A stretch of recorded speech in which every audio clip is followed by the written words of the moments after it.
Reunion at Red Paint Bay by George Harrar. Narrated by Richard Waterhouse. 'Tis a pleasant thing from the shore to behold the drowning of another, not because it is a grateful pleasure for anyone to be in misery, but because it is a pleasant thing to see those misfortunes from which you yourself are free. Lucretius. To Linda, my wife and personal editor.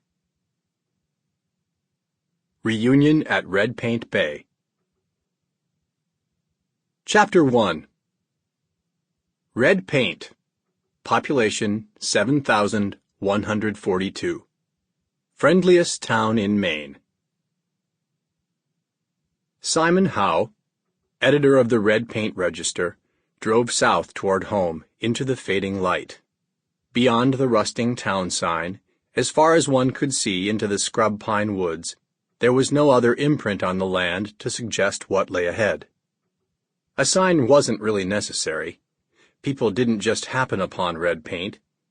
If you took the spur road off the interstate, you probably already lived there and knew where you were going.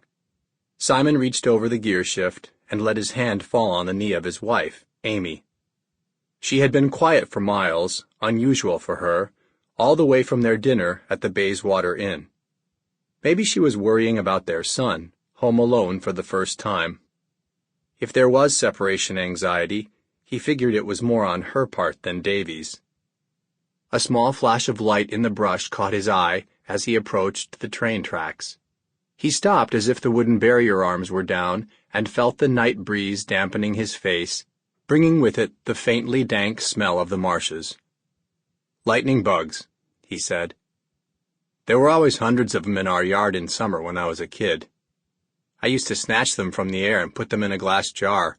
It was like catching fire." Amy followed his gaze into the woods to see what he was seeing. "Maybe that's why they're disappearing. All the little boys putting them in jars."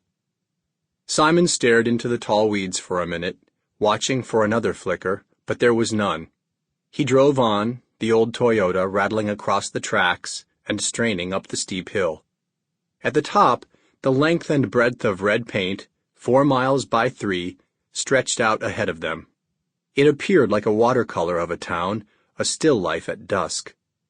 There was no main road, just a narrow ribbon of asphalt snaking from the cottages on the bay to the bungalows dotting the eastern pine woods.